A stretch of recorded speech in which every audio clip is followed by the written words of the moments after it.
An ice factory 200 kilometers north of Bangkok wouldn't seem to most of us an ideal venue to make a blockbuster movie. But in August of 1971, a Hong Kong film production company decided that it was just that. The film was called The Big Boss. The production company was Golden Harvest. And the star was Bruce Lee.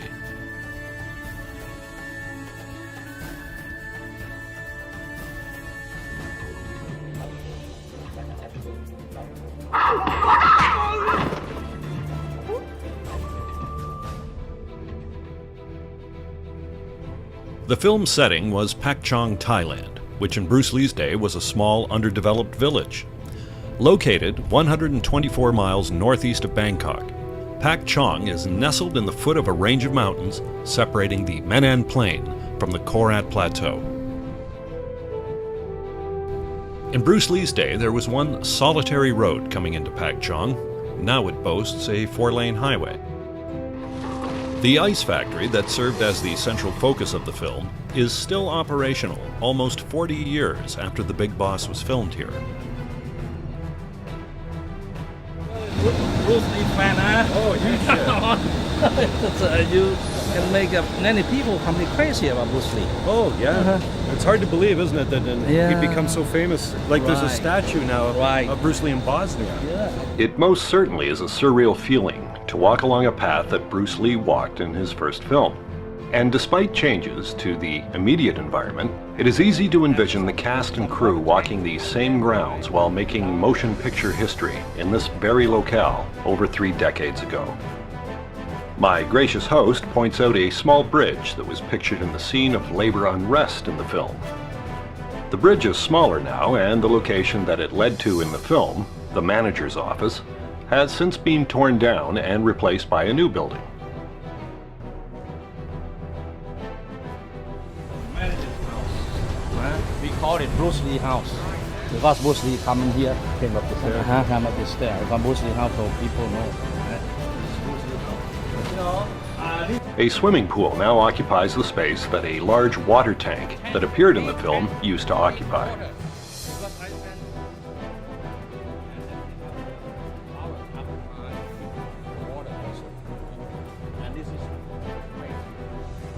And the pathway beside the ice factory and the new house was where one of the film's largest fight scenes was filmed.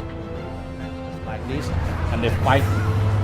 The fight this here? place, they fight. Bruce Lee used to walk down here. And just walk like that. Nothing like that. Here. Backyard and everything was here back in 1971 too? Or is this new? Some old, some new.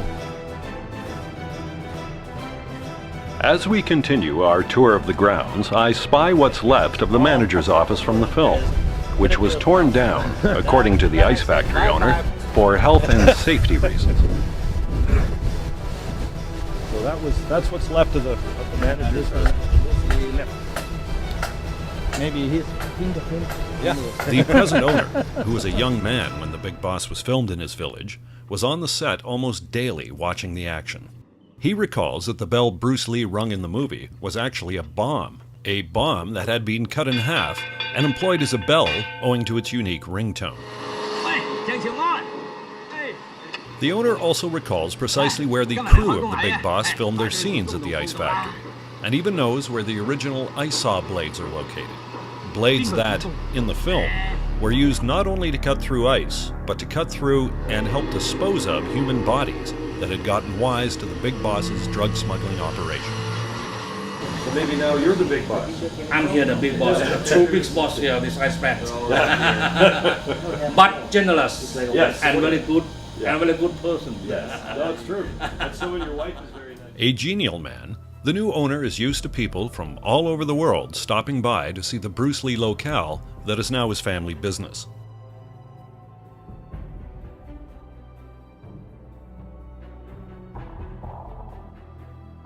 He has made changes to the ice factory over the years. The foreman's office that abutted the ice dock was long ago torn down and replaced by a more modern version.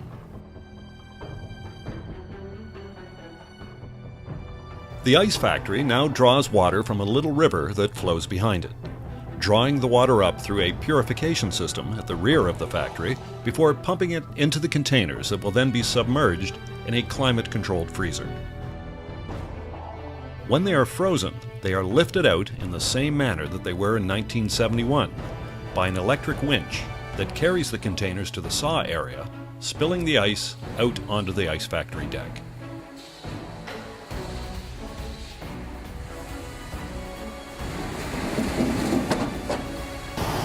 So although the ice factory has changed, a lot of the original components, including the boards that I'm standing on, are still present. That pole plays a very significant role in being able to identify exactly where the film was shot. Because this factory has been recessed, or it was recessed in 1971 when the movie was made. Of course, it's expanded considerably now over the past 38 years. But right in front of me, in 1971, August of 1971, Bruce Lee had his first ever fight on camera in The Big Boss, and of course the world of action cinema would never be the same.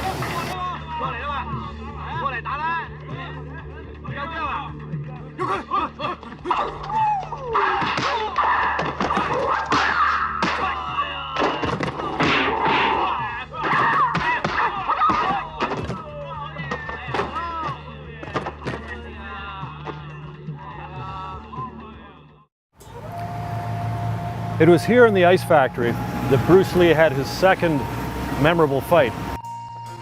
A spectacular battle with the Big Boss's henchmen, which was filmed at nighttime.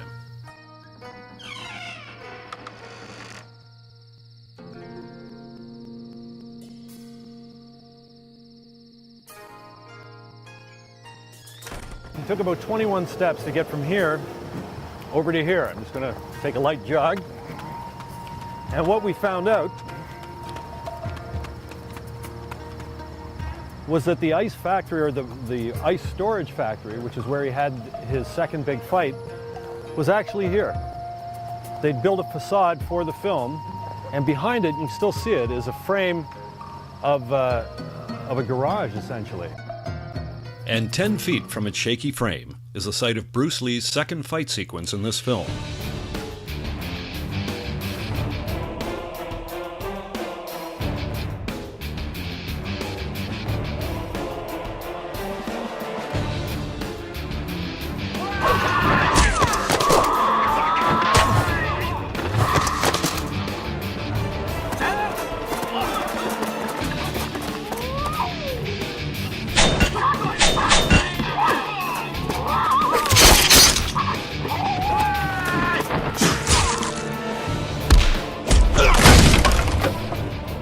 And all this area was the ground where the fight took place.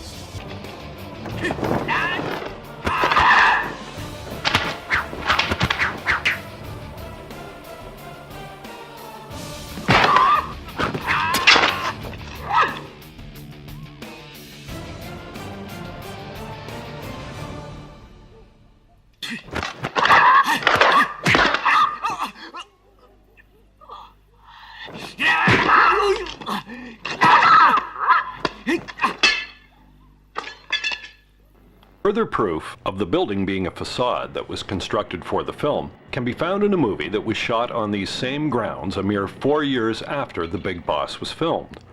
The film was Bruce Lee, the Man, the Myth, which recounted the real Bruce Lee's life and films. It starred Bruce Lee impersonator Ho Chung Tao, who was billed as Bruce Lee, with Lee being spelt L-I. And when they came to enacting a scene from The Big Boss, as you can see, the old garage is present, but no ice storage building. And this, I think, was built for the movie, that little shed, because the big garage is behind it. Oh, this one, they just make it for the movie. For the After movie. that, they tore it down. Good. So we had confirmation on that. After a long day's filming in the hot sun of Pak Chong, Lee and his adversaries would need to rest up. And while in Pak Chong, they did so here, at the Rim Tarn Inn.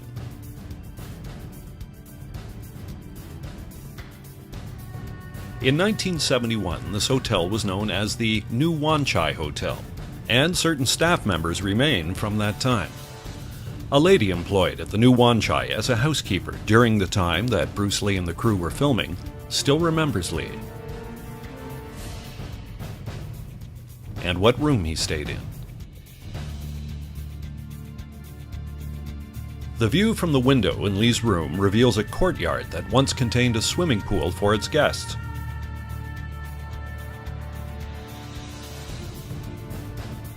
Upon entering the lobby, she recollects seeing Lee practicing his fight scene choreography on an almost daily basis in this location. Another favorite location at the hotel that Lee used to warm up and practice techniques prior to heading for the set was this area just beside the hotel. Her most vivid memory from 38 years ago involving Bruce Lee is when he asked her to place the mattress from his bed on the floor for him, saying he preferred to sleep on the hard floor owing to a back injury he had sustained.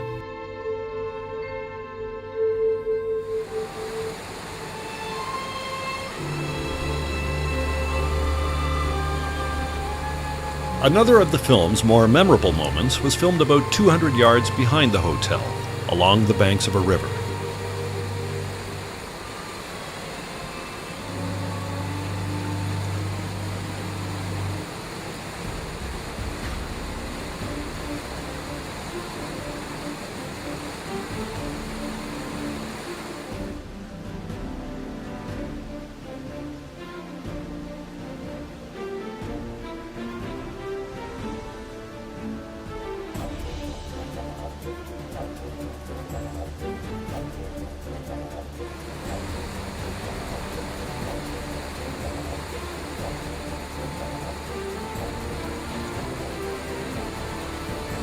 In this locale, which appears 3 times in the film, Lee is seen taking his final vows for revenge when his other relatives have been murdered and his cousin had been kidnapped by the big boss's henchmen.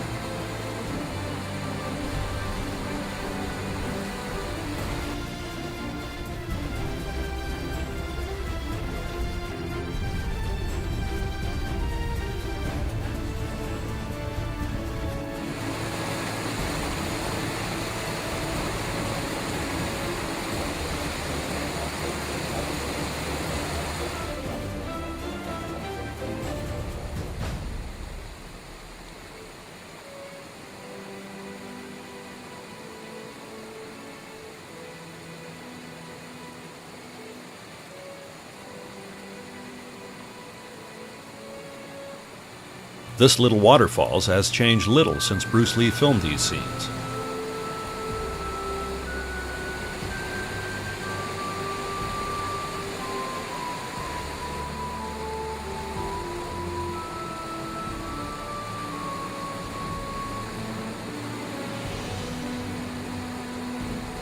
The tree that Lee walks in front of still stands, albeit considerably larger after almost 40 years.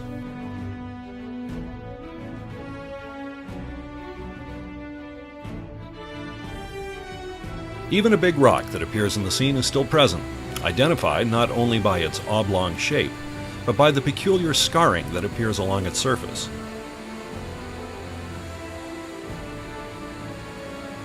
This little waterfall still provides a contrast of serenity and calm to the hustle and bustle of the Pak Chong streets beyond it. One of these streets was the locale for another famous scene from the film, in which Bruce Lee's character, after a night of drinking, wakes up to his shock in a brothel. As he hastily exits the establishment, he is embarrassed to encounter his cousin delivering laundry to the facility. As he hurriedly runs away, he passes a sign bearing Thai letters. That exact sign still stands on the same pole, on the same spot of the same street today.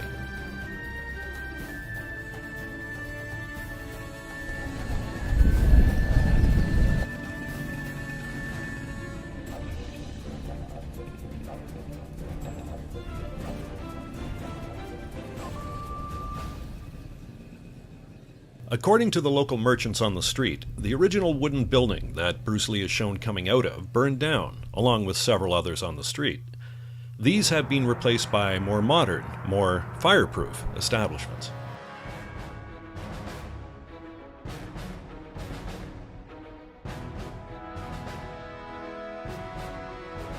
But that road sign, for all its dents and years, still stands as a marker indicating the sidewalk that Bruce Lee once ran along almost 4 decades ago.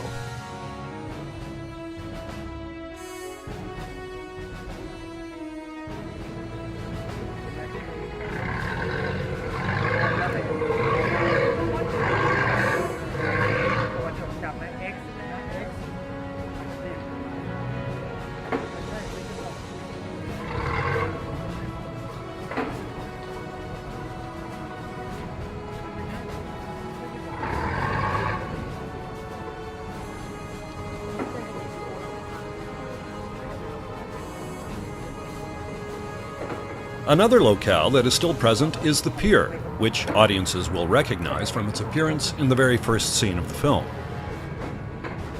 Today, its unique X-formed foundation is all that indicates its significance in action film history.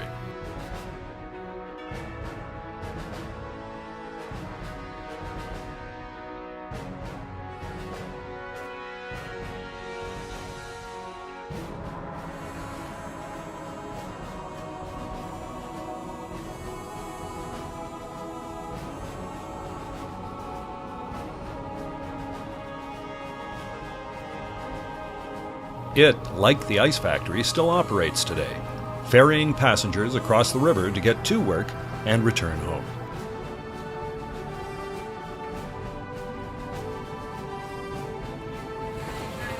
The terminal itself still plays host to local vendors and tradespeople. The outside of the terminal still faces busy streets, although they are much busier ones these days. The ferry sequence was filmed in an area that is considerably closer to Bangkok than it is to Pak Chong. As a result, it was filmed near the end of the production's time in Thailand and allowed the crew to stay at a bigger hotel, the Hotel Damak. In 1971, the Hotel Damak was called the Thai Hotel, and it is another location that is almost exactly the same now as it was 40 years ago when Bruce Lee stayed here. In 1971, this man was the hotel's controller, and as with the lady at the Rim Tarn Inn, he too remembers the hotel's famous guest vividly.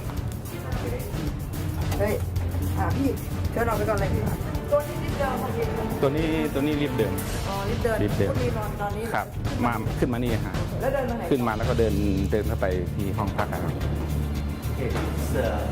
same elevator and from now Bruce Lee out from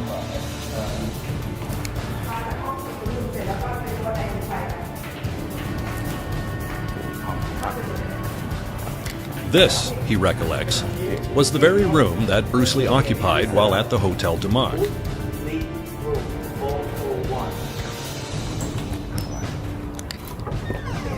Many of the room's contents have remained unchanged since Bruce Lee checked in. Present are the same mirror, the same window frame, and the same view from the same balcony.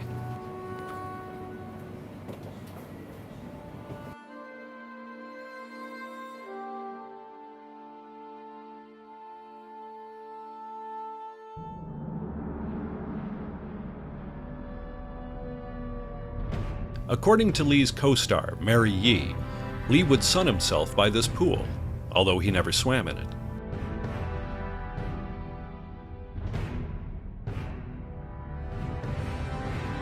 As in his hotel in Pak Chong, while in Bangkok, Lee evidently preferred being near fire exits.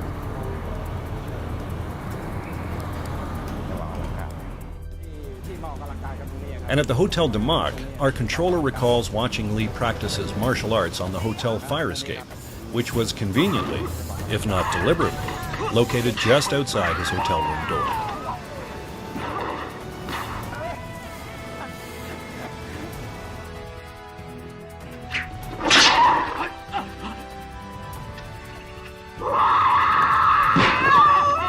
And while the locales of hotels, waterfalls, train signs, and ice factories are impressive in their own right, the most impressive and significant Bruce Lee locale in all of Thailand, and perhaps of any Bruce Lee site still remaining, is the Big Boss's house.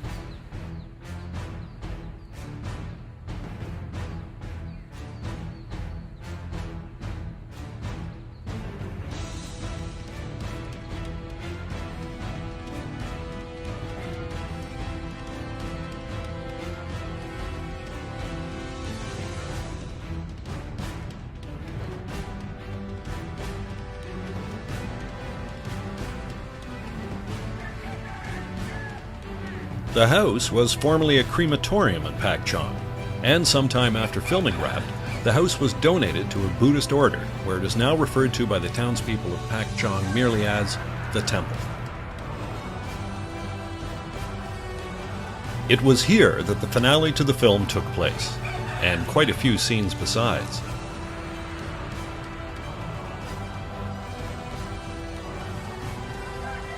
And what a finale it was.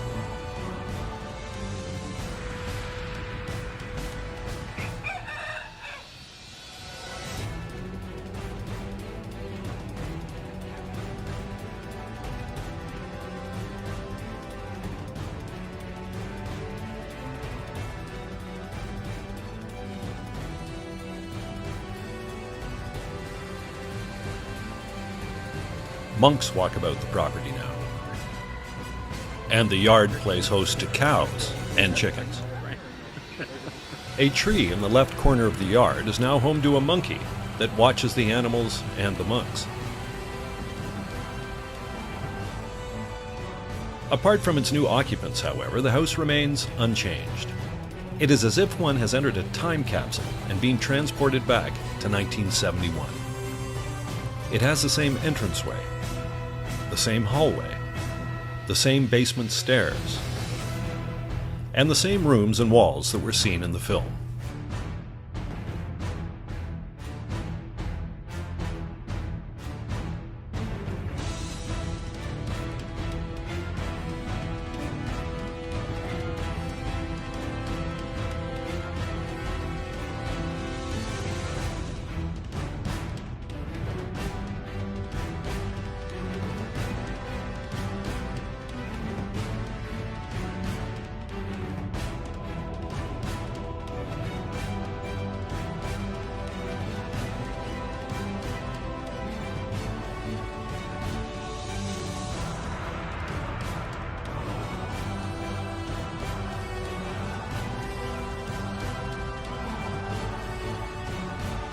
The landmarks are so well preserved you can almost see Bruce Lee walking up to the entrance gate of the compound.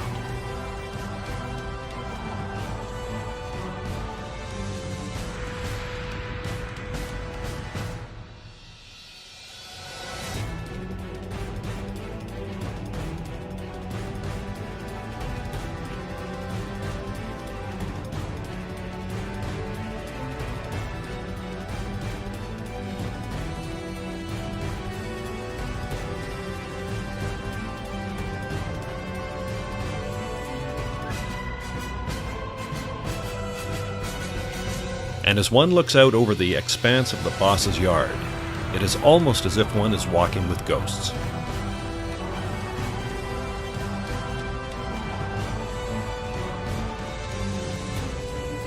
A large spirit house that appears in the center of the temple's yard appears many times throughout The Big Boss, and was even made use of during a publicity photo for the film.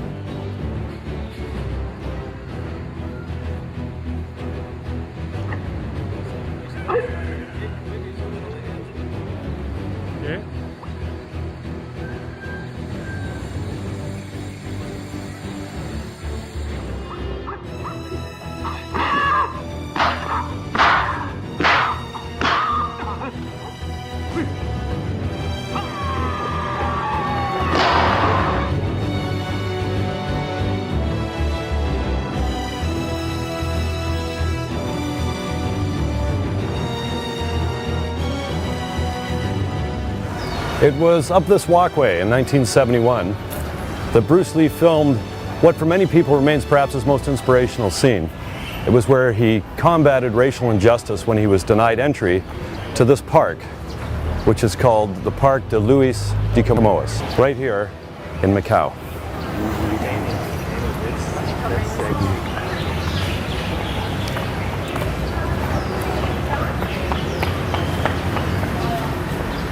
The scene was based on a long-standing legend that the Chinese have passed down through many generations.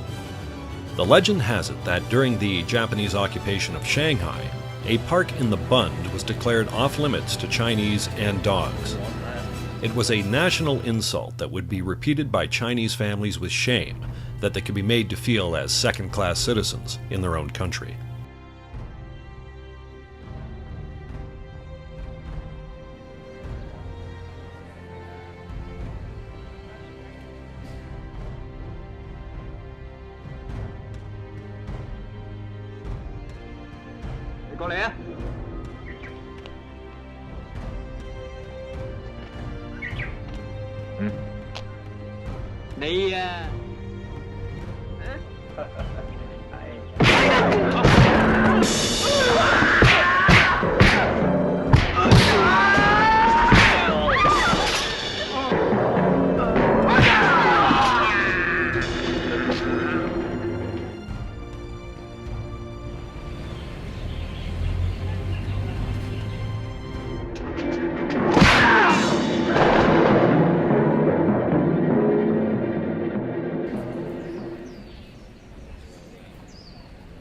In the film, Lee's character never makes it past the entrance to the park, which is a shame, as it is not only one of Macau's oldest parks, but it's also its largest, covering an area of nearly 24,000 square yards.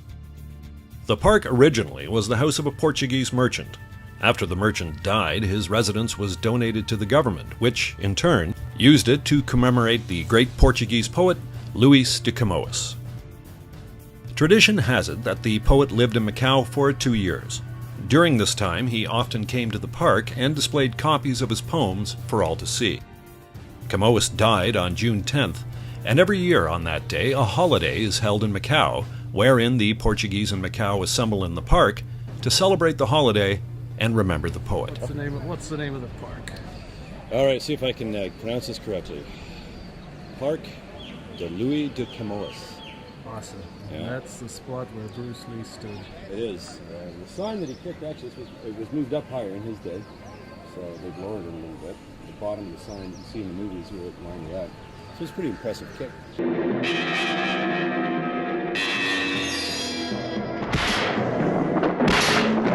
Since the remainder of Fist of Fury was filmed on a soundstage that has long since been torn down, the Parc de Louis de Camões is the only locale from that film still in existence.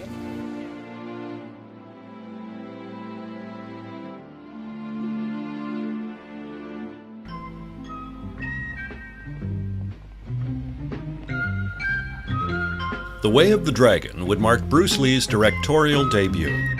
He also wrote the screenplay for the movie, making it easily his most personal film. In addition, all of the exteriors were shot in Rome, a city that is replete with historical landmarks dating back some 2,000 years.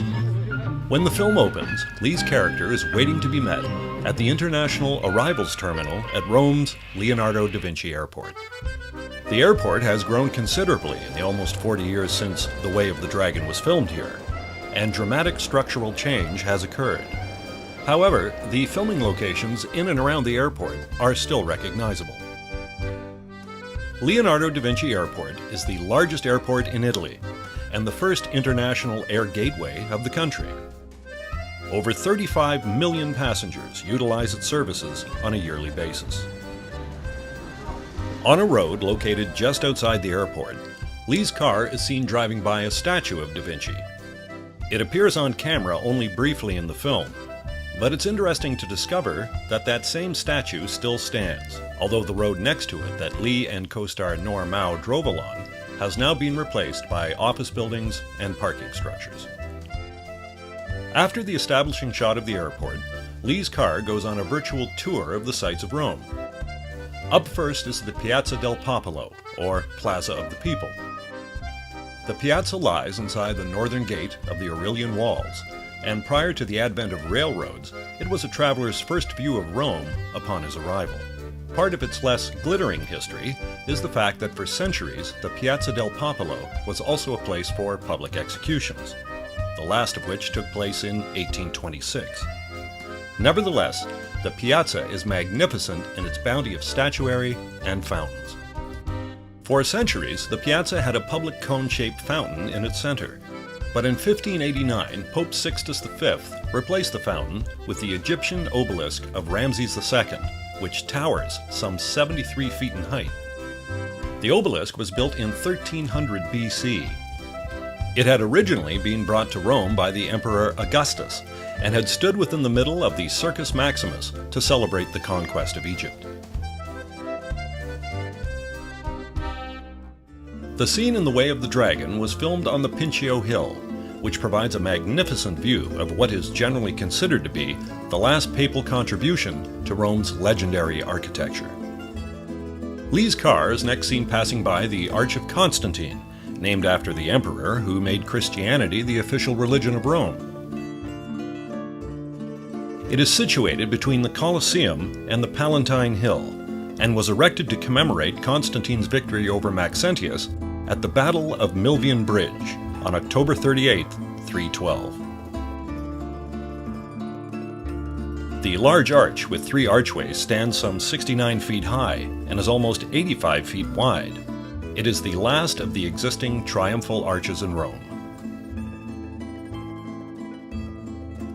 Continuing on, Lee's car next passes the national monument of Victor Emmanuel II, the first king of a unified Italy. The monument was designed in 1895, inaugurated in 1911, and completed in 1935. Although the shot of it in The Way of the Dragon was brief and taken from within a moving car, one can still spot the pure white marble of its majestic stairways, Corinthian columns, and fountains. It stands over 230 feet high and takes up 443 feet in width. A huge equestrian sculpture of Victor Emmanuel catches the eye as one drives past.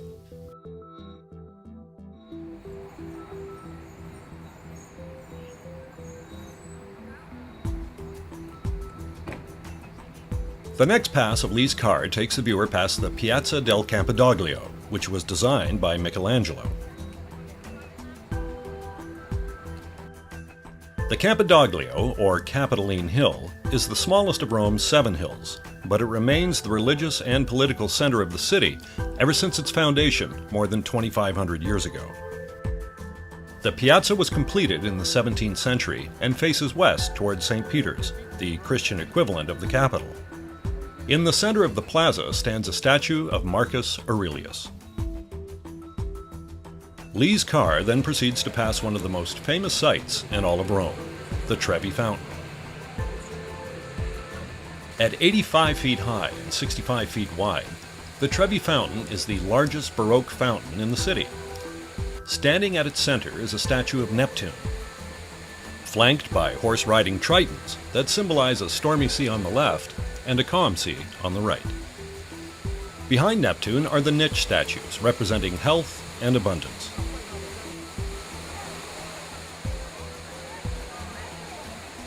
Although other fountains had occupied this space previously, the one seen in The Way of the Dragon was built between 1732 and 1762 for Pope Clement XII. Tradition has it that if one throws a coin into the fountain, one is ensured a return to Rome. Many people take this to heart, as it has been estimated that over 3,000 euros are thrown into this fountain every day.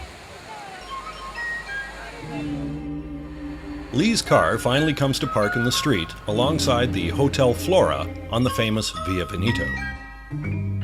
What appears to be the entrance to female lead Nora Mao's apartment is, in reality, the entrance to the hotel's laundromat.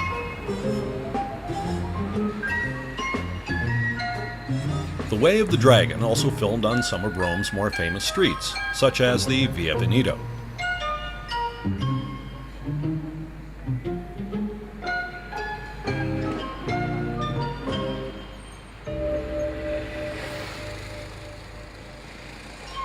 And additional exterior shots were filmed on streets near the Termini train station.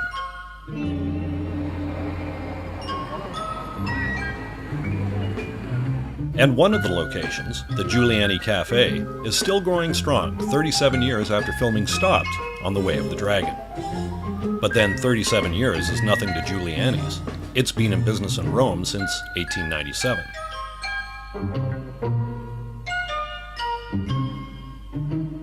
Giuliani's is located right across the street from another location from the Way of the Dragon, the bank. And it was in the bank that Bruce Lee and Nora Mao met Riccardo Billi, an Italian actor-producer who also served as the Rome location manager for Bruce Lee's company while in Italy. Ah, my friend. 你有幾多錢啊？攞出嚟啦！ This way.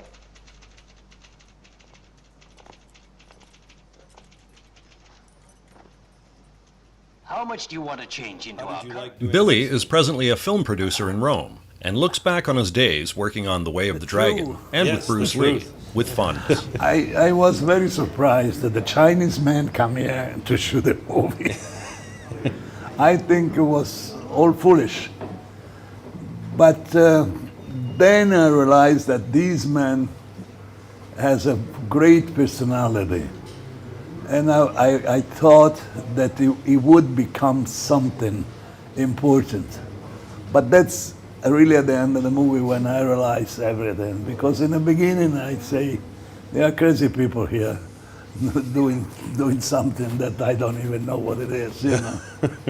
Yeah.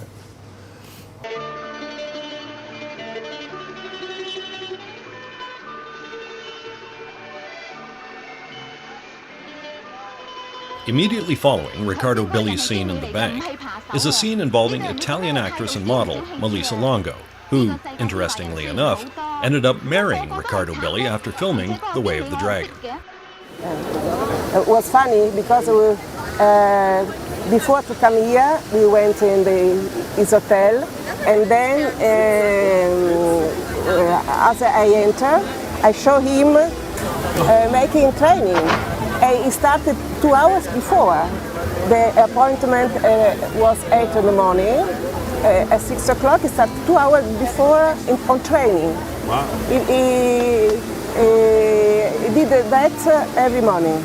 Every morning? Yes.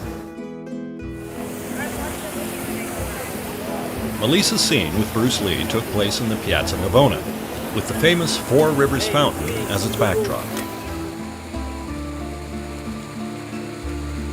The Four Rivers Fountain was designed by Gian Lorenzo Bernini in the mid-1600s.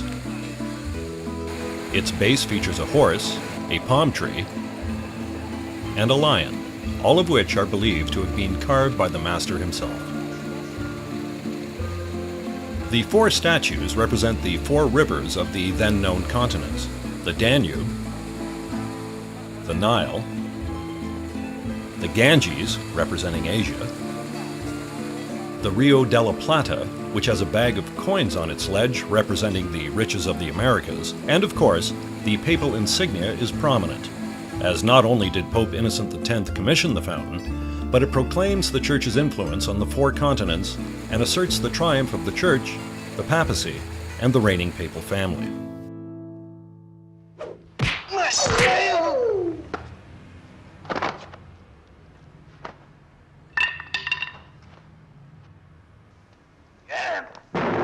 Of course, it doesn't take long for the action to start in The Way of the Dragon.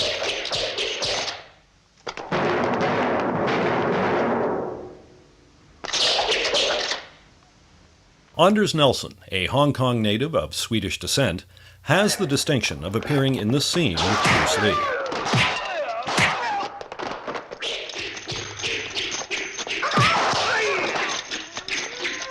Nelson, a musician by profession, remembers with fondness his role in the film and the experience of working with Bruce Lee. Well, there was actually a bunch of us, and he did tell us that we were Italian thugs in a back alley, and then he picked me for some reason to be the guy to attack him. He did say I should be extremely accurate and very careful in not being, even half an inch more forward, because the nunchakus were for real. Oh, they were the real nunchakus? Oh, they were the real thing. The polyethylene ones. They whistled, as they went by.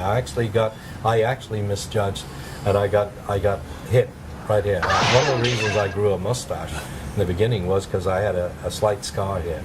I wasn't badly hurt, and my sort of favorite little anecdote from that time is he kept coming up to me and shaking my hand, And his handshake was so powerful that actually hurt more than being hit by the nunchaku.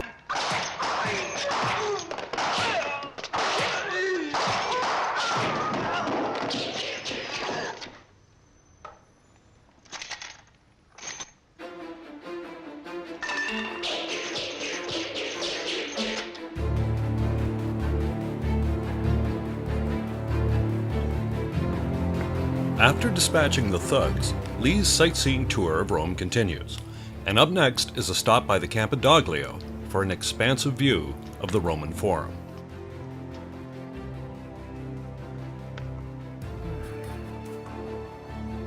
你睇下，呢度就係羅馬幾千年嚟最出名嘅古蹟啊！ Located in a valley between the Palatine Hill and the Capitoline Hill, the Roman Forum was originally a marsh, but the Romans drained the area and converted it into their center of social and political activity. It was then expanded to include temples, law courts, and the Senate House. When the empire fell, the Forum was forgotten and became buried over the centuries. Only a few columns and stone blocks remain from some of the temples.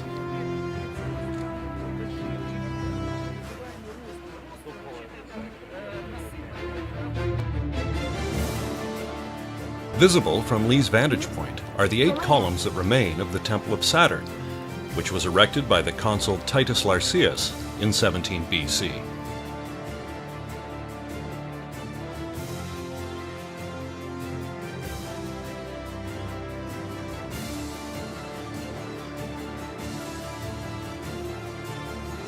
The pair then move on from Roman times to the Renaissance era by traveling 54.6 miles east of Rome to the town of Tivoli, where they pause to visit the magnificent Villa d'Este.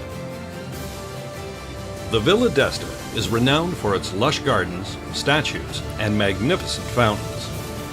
It dates back to 150 AD, when the villa was gifted to Cardinal Ippolito II d'Este, who was the son of Alfonso I d'Este and Lucretia Borgia.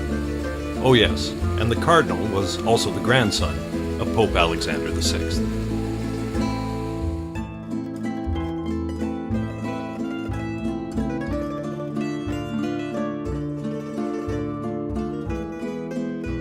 In the Way of the Dragon, 4 fountains are shown. When Lee's character walks down the stairs and turns right, he observes the Fontella dell'Ovato, or oval fountain, where visitors can walk behind the water on the sides by means of an arcade.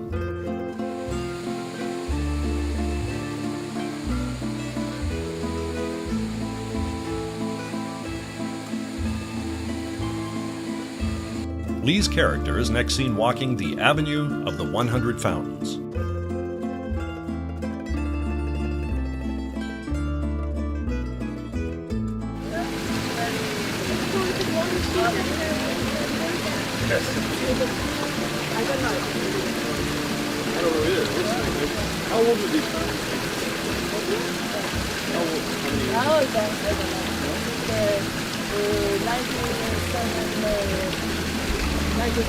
Wow. That's a long time ago. I made these fountains for Melissa. Look at that. Yeah, spectacular. The fountain jets have the shape of lilies, eagles, lions, obelisks, and small boats, each of which is a miniature fountain unto itself.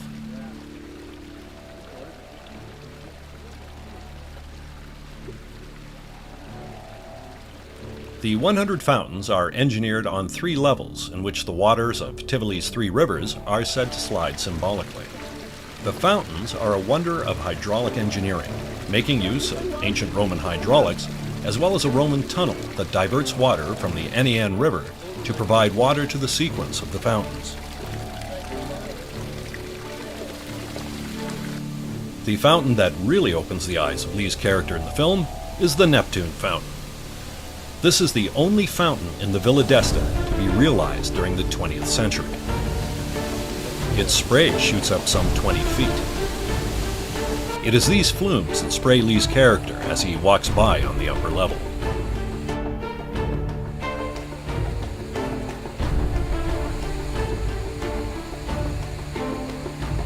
Since the end of World War I, the villa has belonged to the Italian state and extensive preservation and restoration efforts have been made over the years to ensure the integrity of its artifacts.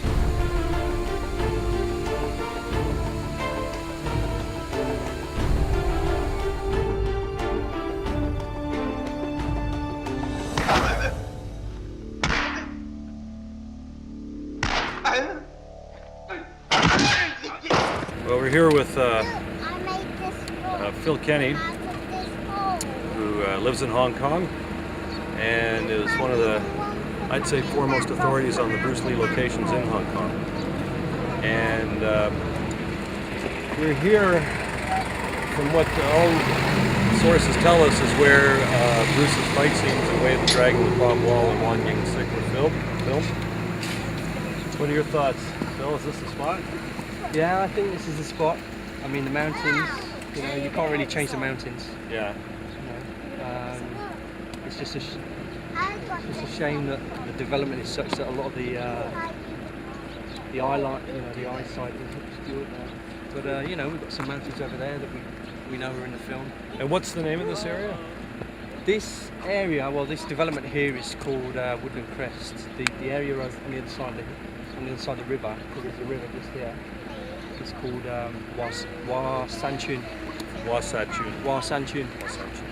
Wa San's like the mountain, I think, and then the Chun is the village. Do you figure Bruce filmed here because number one, it had to look like it was Rome and it was undeveloped, and anything closer to the city would have given it away, right? I think anything that revealed, you know, the location would have been a big no-no. So at the time, it was obviously ideal because you know, there was nothing here. Yeah. But you know, as you can see, 30, 40 years later, you know, you've got high-rises poking out over there, and you know, the whole area has really been developed. You can the river being landscaped. And, yeah, well, this is, you know, this is the way Hong Kong is now. You know, it's quite hard to find, you know, points of reference. Yeah, in most places now. Is this what would have been referred to as the new territories? All of this area, basically, as soon as you went through the tunnels in Kowloon, well, actually, even parts of Kowloon are strictly speaking, the new territories. The new territories start at Boundary Street up to the Chinese border. Yeah. And this is kind of the new territories proper, because you know, a lot of it used to be farming land, agricultural land, rice paddies. A lot of these hills would have been, you know, used for agriculture. You've got cows roaming around, noisy children. When did you move to Hong Kong? Well, I moved here 3 years ago. Yeah. And yeah, you know, I've been spending a lot of time trying to explore these places. So it's for me, yeah, it's interesting to see. And, you know, even the development has kind of obscured a lot of it. But, yeah. Well, it's interesting. Some of the ones that were used under the Dragon are still fairly well preserved, so we'll be thankful for that, I guess. Great. Thanks, Phil. Okay, no problem. The high point of Bruce Lee's film locations in Rome has to be where he fought his climactic battle in the film. And that took place here, in the truly legendary Roman Colosseum. The Colosseum in Rome. When it opened in 80 AD, over 10,000 lives were taken in that first week. Gladiators, slaves, animals, all fought to the death behind these very walls. And so it provided a great backdrop for a combative film between two modern-day gladiators, in the form of Bruce Lee and American martial artist Chuck Norris.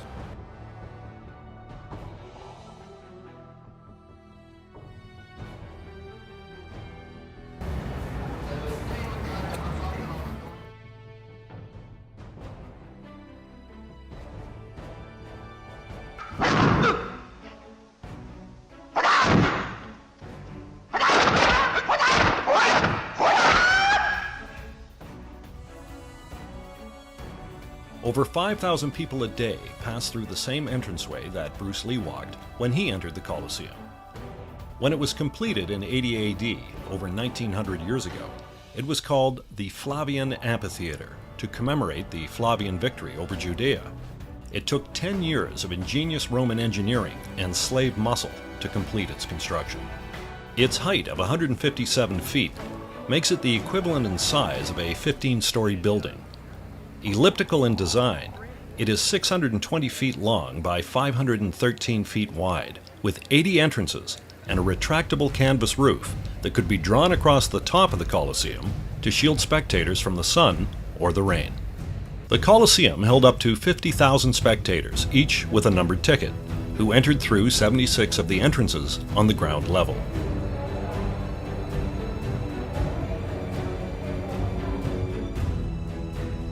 Two more entrances were reserved for the Emperor Titus, and two more were reserved for the gladiators. A wooden flooring was used to cover the subterranean chambers where the gladiators and animals were kept prior to performance.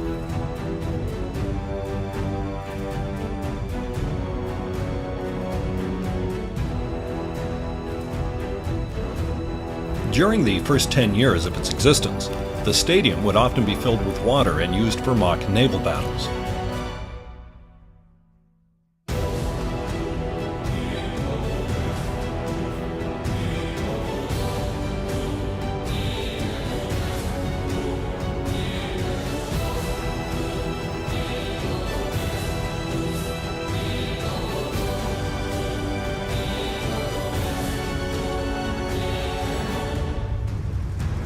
Lee's filming in the Colosseum was achieved without permits, resulting in a lot of handheld camera work.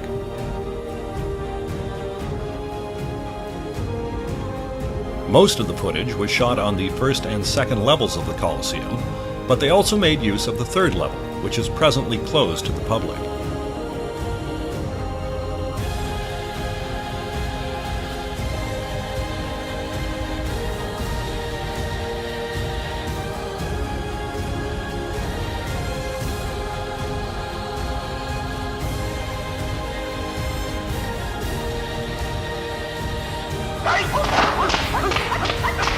Only the exteriors leading up to this famous cinematic battle were filmed in the Colosseum. The fight scene itself was shot on a soundstage back in Hong Kong at Golden Harvest Studios.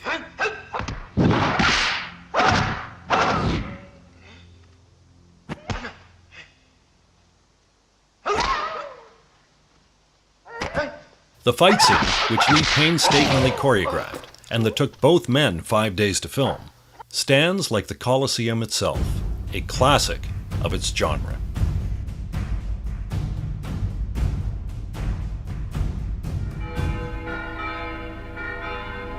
The last locale used in Rome was filmed at the Campo di Verano Cemetery. A huge graveyard the size of a small city. Indeed, it's so big, it has its own bus line.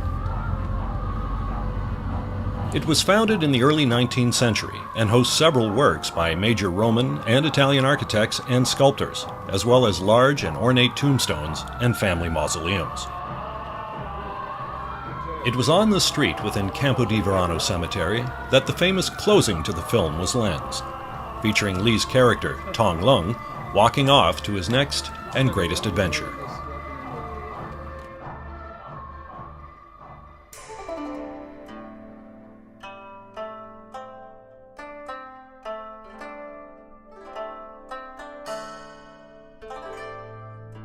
While Rome may be said to have the most important Bruce Lee locales in terms of their historical significance, Hong Kong remains the ultimate one-stop Bruce Lee location in the world.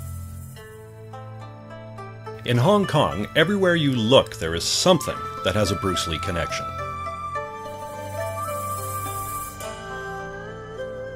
For instance, within Hong Kong and Kowloon, you will find the location of the family home he grew up in.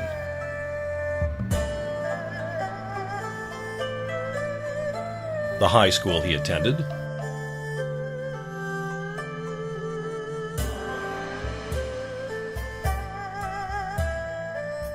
and the classroom he was taught in.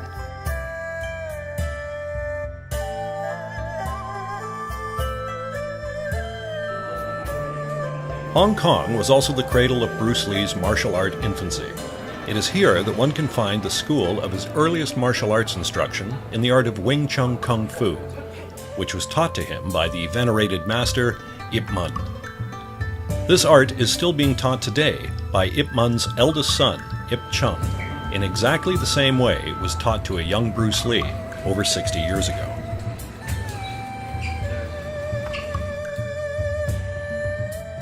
Hong Kong also has the church and grounds where he learned some of the techniques of other systems of kung-fu prior to leaving for America.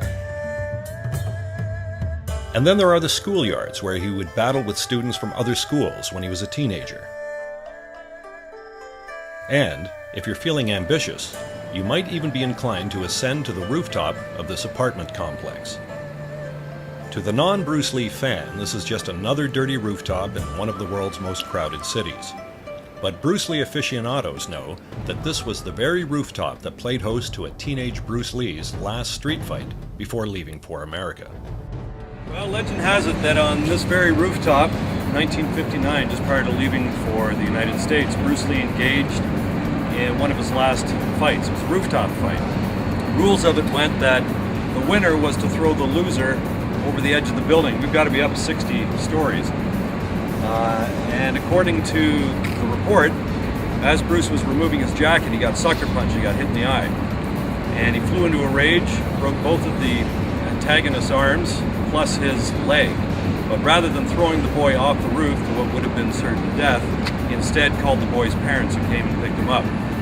But that was one of Bruce Lee's last actual fights here in Hong Kong, when he used to run with his street gang. And when Bruce was learning kung fu, they used to practice their techniques to make sure they worked on members of other gangs and rival martial arts styles. And Bruce Lee's last Hong Kong fight prior to leaving for the States took place on this rooftop.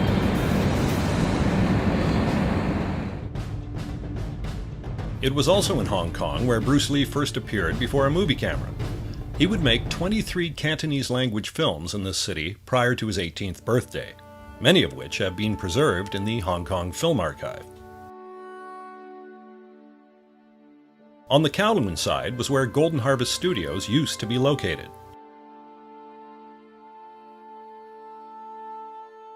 As with his previous two films, Lee filmed a great deal of his scenes from Enter the Dragon on a soundstage on the Golden Harvest Studios lot.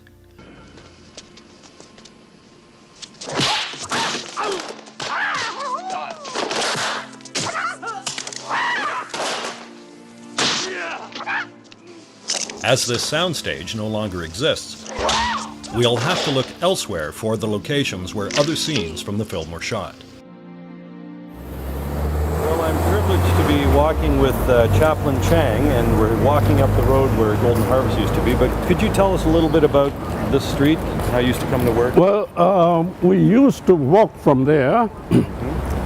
Somewhere around here used to be another studio called Asia Studio. Actually, I started my first filming over here. And you used to be an actor there? Yes, leading actor. Wow. At that time. That was back in 1959-60. All right. Okay, next to Asia Studio was Golden Harvest Studio. Golden Harvest. So it was formerly... It's somewhere around here was the entrance to Golden Harvest. And it's all the way up, offices, and then car parks, and then higher up was the studios, and the sound stages. Sound stages, and higher up was dormitories and props places and so forth. Yeah. So here, a lot of Enter the Dragon was actually filmed in a sound stage here, wasn't it? Yes. And it's right up here. Right up there in the hill. Yeah. And The Way of the Dragon, the fight with Chuck Norris, was also filmed on a sound stage here.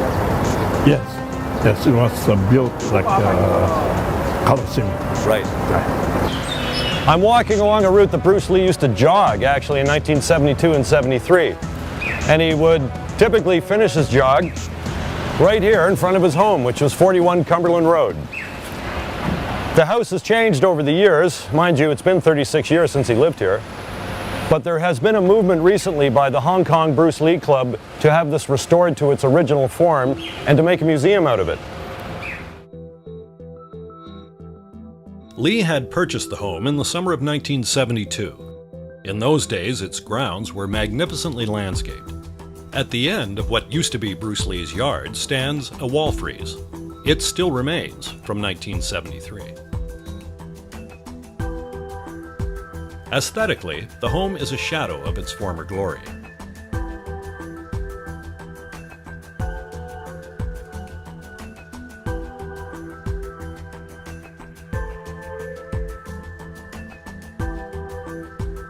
Since 1973, however, Lee's former home has changed drastically. Presently, it is a charge-by-the-hour brothel that goes by the name of the Romantic Hotel, just one of many such establishments in Hong Kong.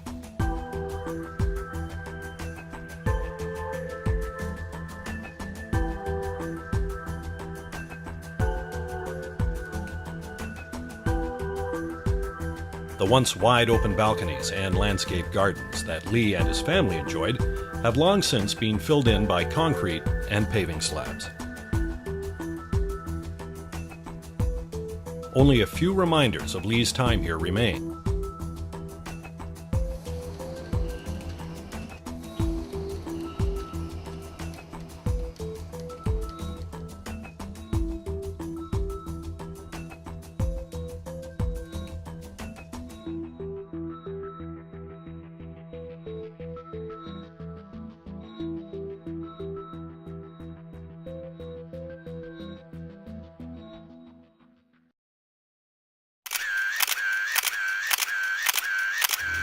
Many famous photographs of Bruce Lee were taken right here in the Ocean Terminal car park.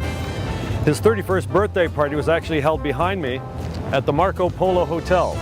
In his day, it was called the Hong Kong Hotel.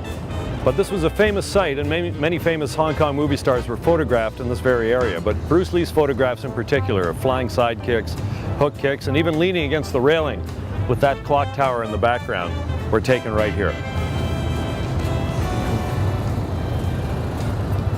This is the Ocean Car Park, or Ocean Terminal. Sorry, this is the Ocean Terminal Car Park. Is it Jun-fan Monastery? No, it's not actually. Where many a famous photo was taken of Lee Siu Lung, and overlooking beautiful Hong Kong Harbor. The Star Ferry is going by as I speak, and this is where it's at.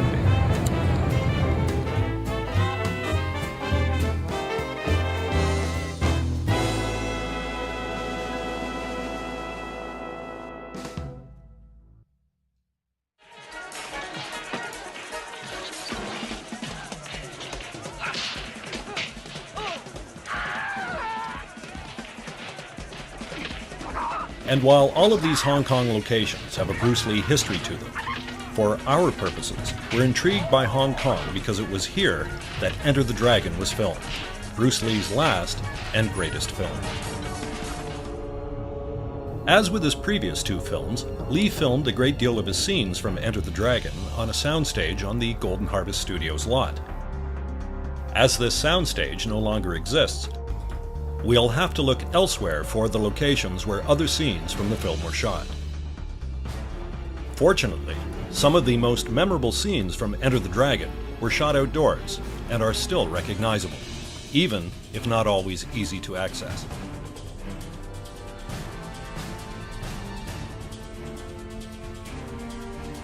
One that is presently inaccessible is where Lee staged his opening fight scene in the film.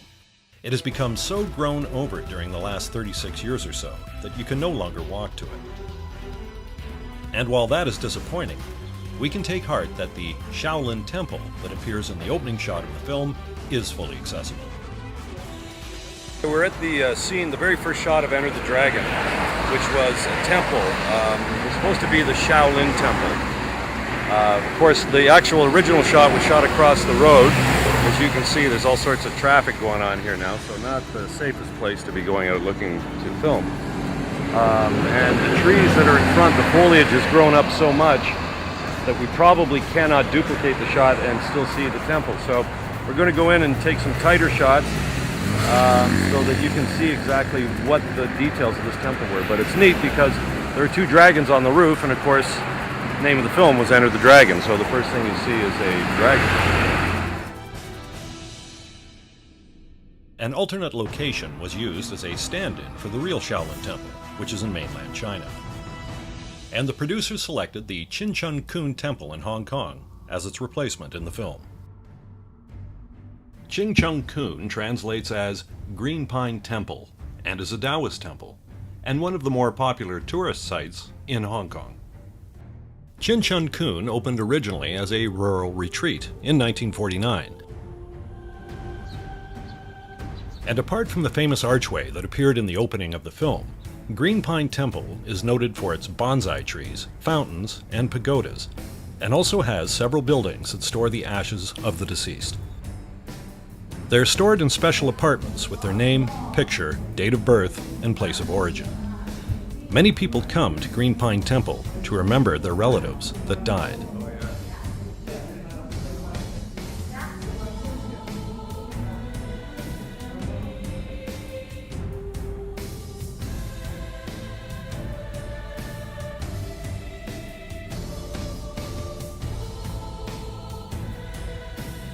This old path at the foot of Castle Peak, with its concrete table and stools, is where the scene depicting Bruce Lee's character philosophizing with a Shaolin abbot was filmed.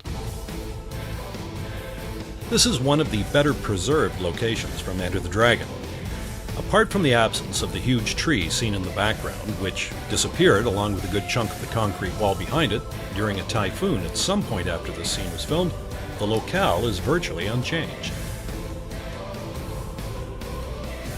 It's a scene that was filmed here in 1973 involving Bruce Lee and a monk played by Roy Chow. It was a scene that contained a lot of Bruce Lee's personal philosophy, and the producers of the film thought for some reason that would be above the heads or beyond the interest of most of the Western viewers. Well, how wrong they were. The scene was cut from 1973's version, but in 1998 Warner Brothers restored it and released it in their home DVD version. A good martial artist does not become tense but ready. Not thinking yet, not dreaming. Ready for whatever may come. When the opponent expands, I contract. And when he contracts, I expand. And when there is an opportunity, I do not hit.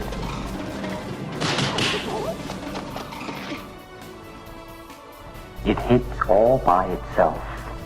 Castle Peak Monastery has a history that dates back some 1,500 years. Tradition has it that the monastery was founded in honor of a Buddhist monk from India who decided to settle here. It is believed that his disciples founded Castle Peak Monastery on the site where the monk had built a small cabin.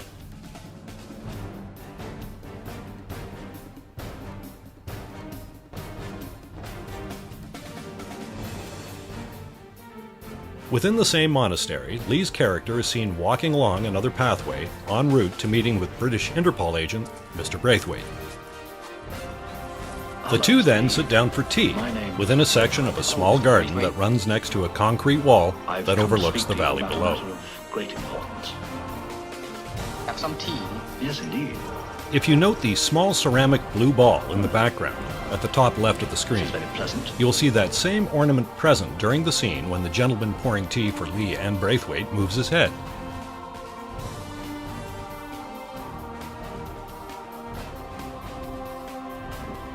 It's interesting to discover that the blue ceramic ball sits in between two dragons. A little further along the walkway from where Lee and Braithwaite had tea in the movie are two red pillars. These serve to mark the exact location where Lee's character teaches a young disciple the art of emotional content while kicking. Probably the most famous martial arts instructional sequence in all of action cinema history. And it's filmed literally 20 feet below where the monk scene with Roy Chow was filmed. So the camera crew didn't have to walk too far. And when Tung Wai, who played the young student, ascended these stairs, he was met by his teacher, played by Bruce Lee, and was taught the famous finger pointing to the moon lesson, which has been oft repeated throughout Bruce Lee fandom for over 36 years.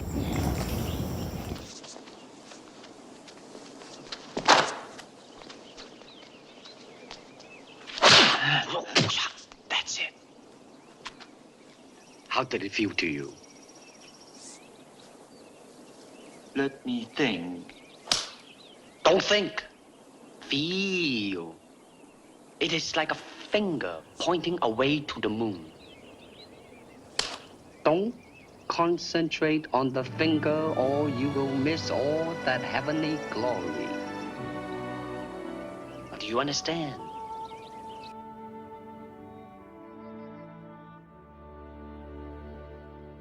Thank you.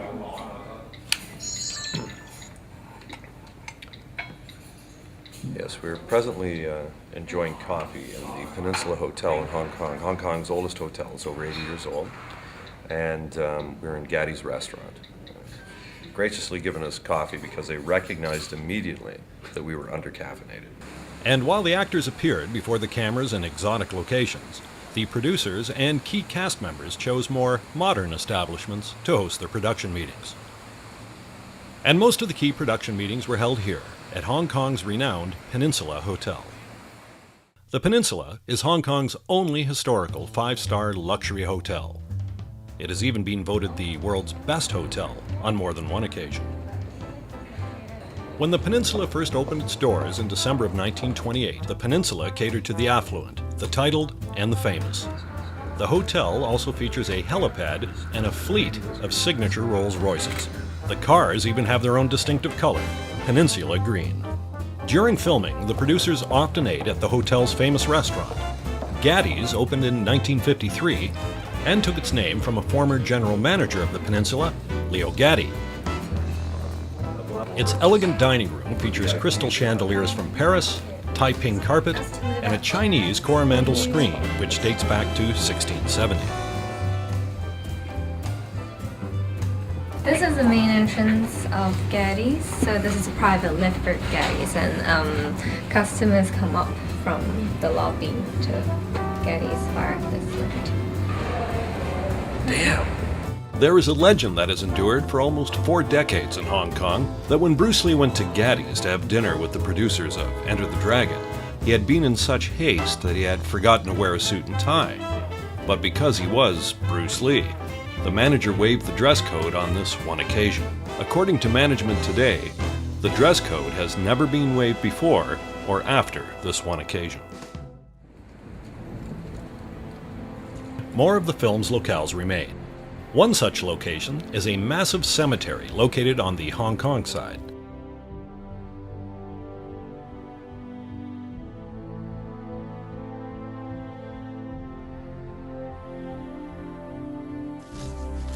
It was here that Lee's character in Enter the Dragon is shown paying his respects before the graves of his mother and sister. In reality, the headstone he was paying his respects before is that of a man who died over 80 years ago, Sheikh Akbar, a man who passed away on January 29, 1930, and was laid to rest in the Muslim section of the Hong Kong Cemetery in Happy Valley.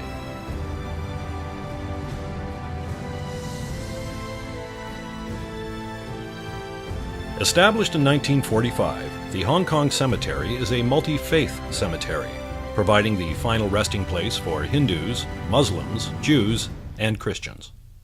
While nowhere near as expansive as Rome's Campo di Verano Cemetery, the Hong Kong Cemetery is nevertheless of considerable size.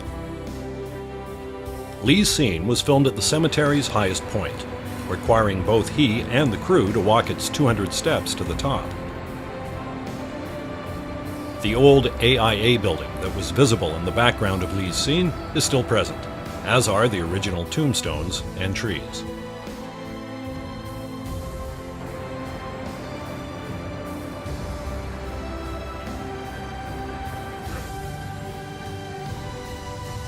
The tombstones have become more plentiful over the years, and the trees have grown much bigger.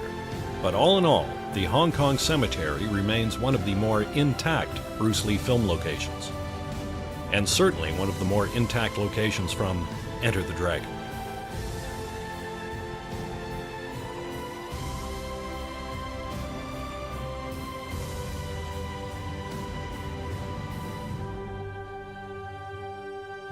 Aberdeen Harbour. Located on the south side of Hong Kong Island, this small harbor was where the scenes of Lee and the rest of the fighters boarding a large junk to go to Hans Island were filmed.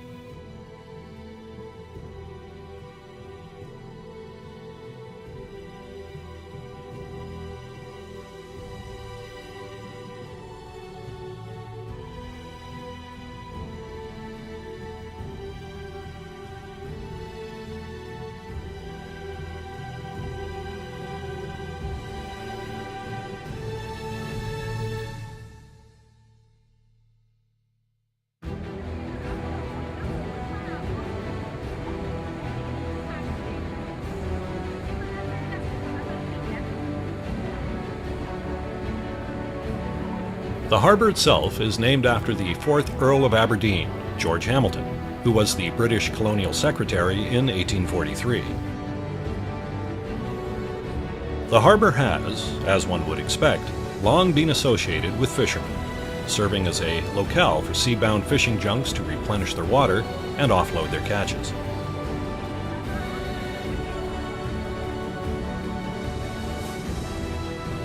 Within the harbour resides another famous local fixture, the floating restaurants. When Enter the Dragon filmed here, there were two of them, the Thai Pack and the Sea Palace. Presently, the Sea Palace has gone from the scene, and the Thai Pack has been incorporated into the Jumbo Kingdom, which claims to be the largest floating restaurant in the world.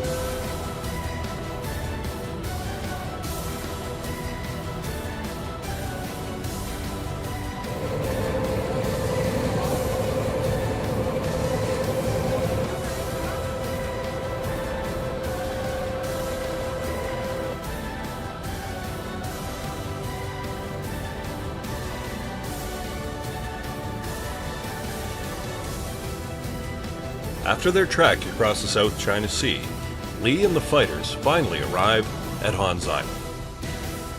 A small rock jetty is seen jutting out from the shore.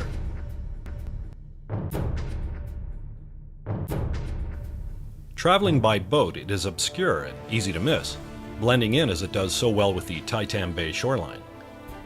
But for Bruce Lee fans, it's worth the effort to locate, as this jetty is where the fighters in the film arrived on Hans Island.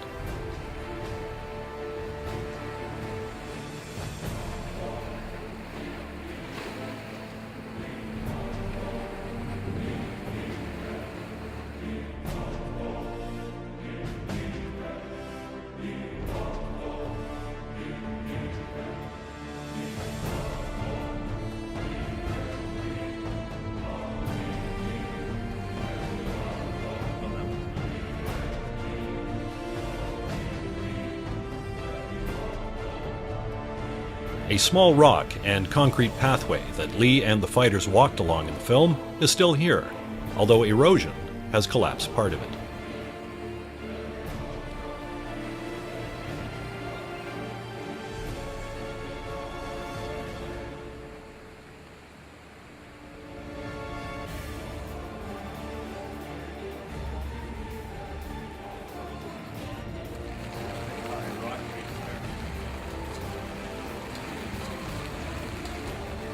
We're just getting out of the rain right now because it's not only been inordinately humid, but it just started pouring. So kind of standing in a little rock alcove that actually I think there's some shots of Bruce Lee and Jim Kelly during the filming of Enter the Dragon filmed here. I don't think they had to contend with the rain, but while they're waiting to set up the shot, they're kind of cooling their heels in and around this area here.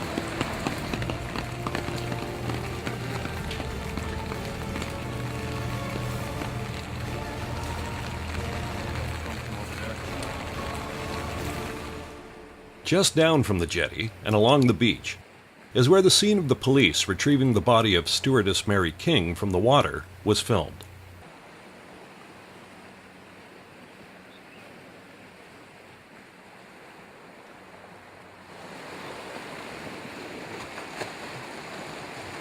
The jetty itself has a significant history beyond its cinematic one, as it served as one of several key landing points on the island for the Japanese soldiers during the Second World War. In addition, the hillside behind the jetty was the site of a real battle with many casualties. This occurred between the invading Japanese and the British and Canadian soldiers who were defending Hong Kong.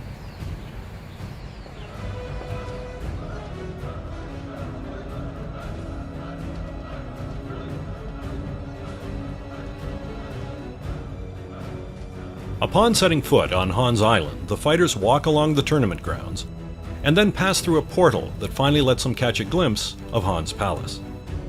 The shot used in the film required the use of a zoom lens that was set up at the upper level of the same Muslim cemetery in Happy Valley that they had filmed at earlier.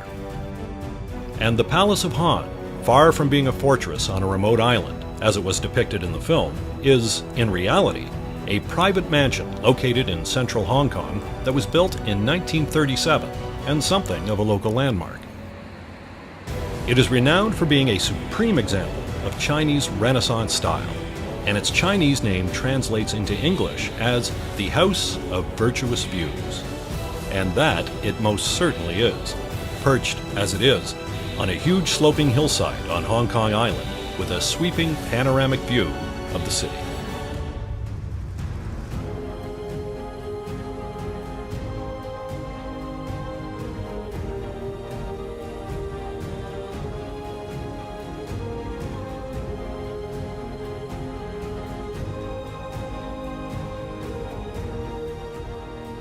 What we're led to believe is Han's island in the film is actually a composite of 3 different properties. First is the Tai Tam shoreline with jetty on the lower right. Second is the House of Virtuous Views on the top left. And third are several tennis courts that resided on the estate of a then prominent Hong Kong barrister on the upper right. In addition, there is a small white building to the left of the tennis courts.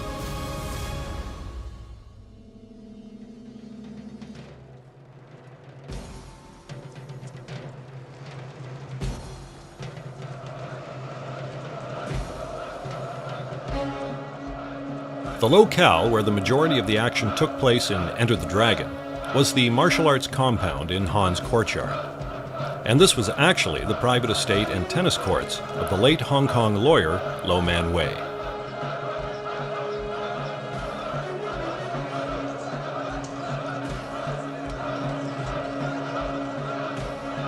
In 1973, Chaplin Chang worked for Golden Harvest Studios. He also served as the assistant director for Enter the Dragon. He recalls how Lo's estate came to be selected for use in the film. Because we all went out together to find locations, and after we passed South Q1, Hong Kong side, and we turned over to there, and we saw on our left was that empty place. We didn't know it was a tennis court or whatever. And so Bob Klaus asked to stop, and we walked back, small door, we went into there, nobody was there. And we just walked, and then we realized it was tennis court. Then another step down, different level, another level down. And then we saw an old man was stood there, working the stonework. So he turned and got up, and we talked. And we talked about that we want to shoot at him. It looks like this place is very good and so forth. He is quite agreeable. And then Bruce Lee also come, and they talk, and suddenly they realized they were relatives. Being distant relatives secured the use of Lo's estate for filming the remainder of Enter the Dragon. Apart from his tennis courts, Lo's expansive estate included a large mansion situated on the southwestern shore of Hong Kong Island that overlooked Tai Tam Bay. The mansion, along with most of the tennis courts, sold during the mid-1980s and was torn down. The estate was replaced by the prestigious American Club. And it is on the grounds of the American Club that one can still find remnants of the original walls and tennis courts that appeared in Enter the Dragon. These stone walls are immediately recognizable, as they served as the backdrop for Lee's most famous battles at the climax of the film. Also recognizable are the portions of the upper part of the walls that were made of stone that were pulled from Tai Tam Bay many decades ago. A lone archway remains, now bricked over to prevent entry and exit.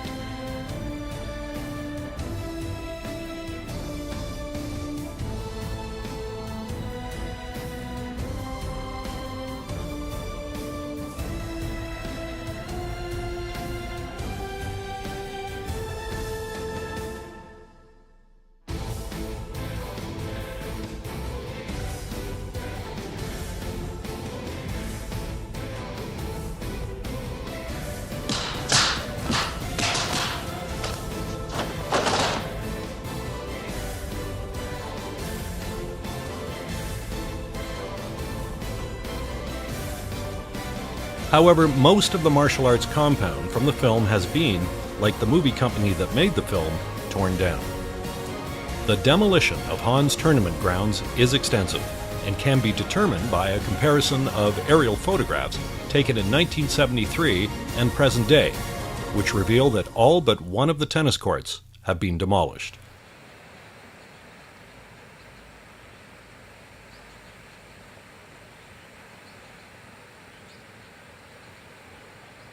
And as one examines what's left, one is struck by the fact that there is no room for nostalgia in industry.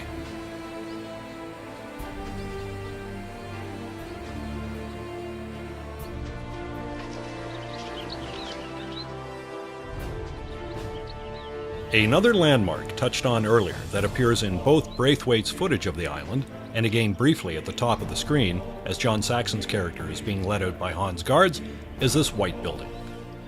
In reality, this was an outdoor washroom and lookout area on the grounds of the tennis courts, which were then part of the private estate of Hong Kong attorney Lo Man Wei. As the building now sits upon public land, it was able to escape demolition when the Pacific View apartment buildings were erected.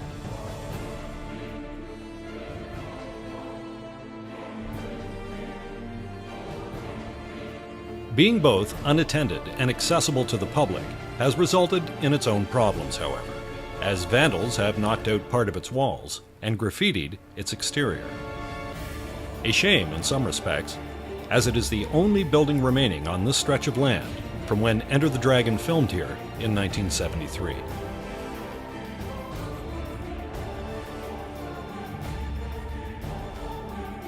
And yet what remains is sufficient to serve up tantalizing reminders of what once transpired on this section of land almost 4 decades ago, when the greatest martial arts movie of all time, Enter the Dragon, was filmed here.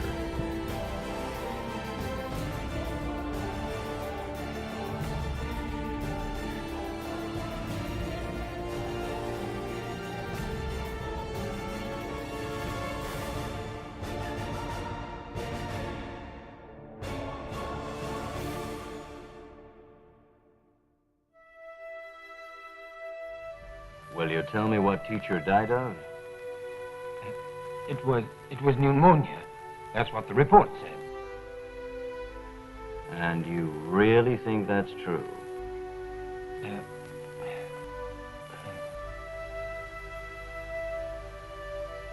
I don't believe it. Now tell me how he really died. Look, we wouldn't lie to you. It's true. That's what the doctor told us. Oh, I see. And you believe what you were told. He was well. There was nothing wrong. How could a healthy man die?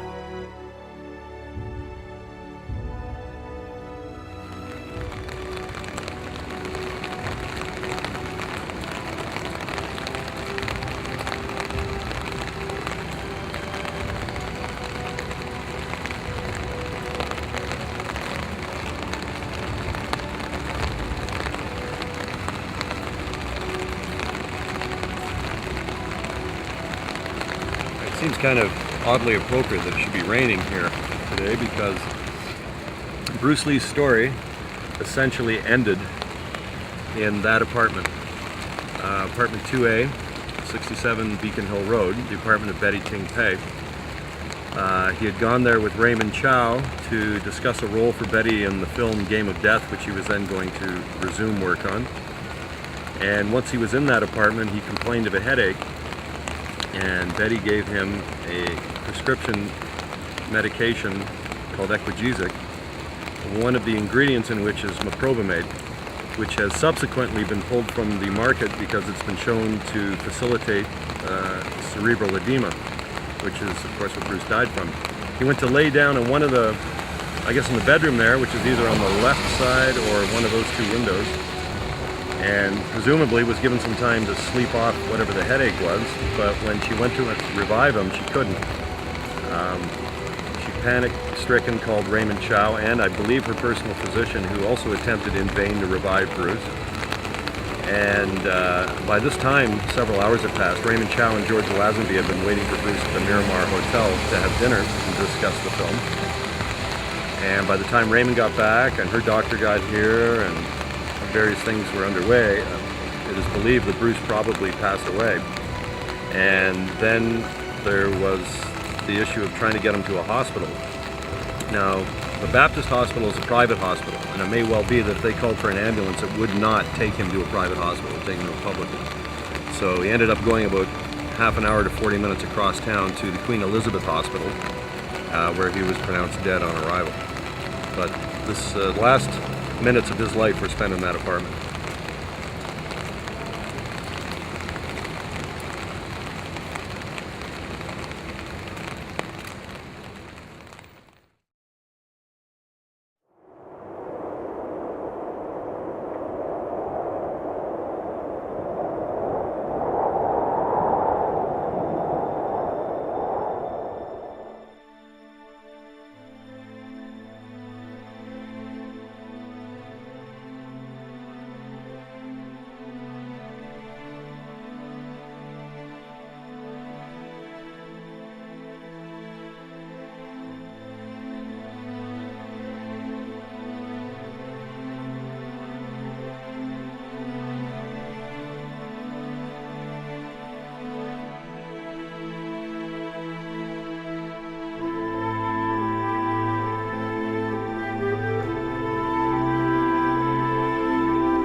In the almost 40 years that have passed since Bruce Lee made his last film, many of his fans, to borrow Lee's metaphor, have been concentrating solely on the finger that was Bruce Lee, rather than on the glory of the countries, locales, and people that his films reveal to us. It's somewhat startling to realize that Bruce Lee's legacy was largely built on the 4 films that these locations appeared in. In this film, we have traveled thousands of miles and visited 2 continents to gain a greater understanding of the locations that we first saw in Lee's films over 40 years ago.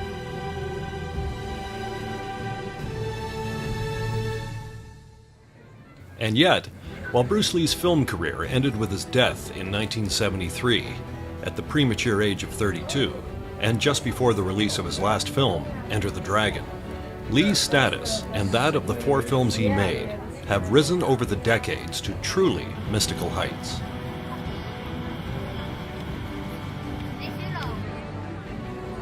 A statue of Lee stands on guard at Hong Kong Harbor, muscles tense and fists of fury at the ready.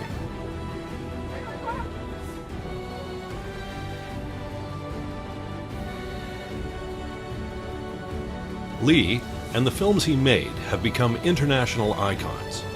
Lee himself is now thought of as a movie star, a warrior, a hero, a philosopher, a legend. Such is the nature of dragons.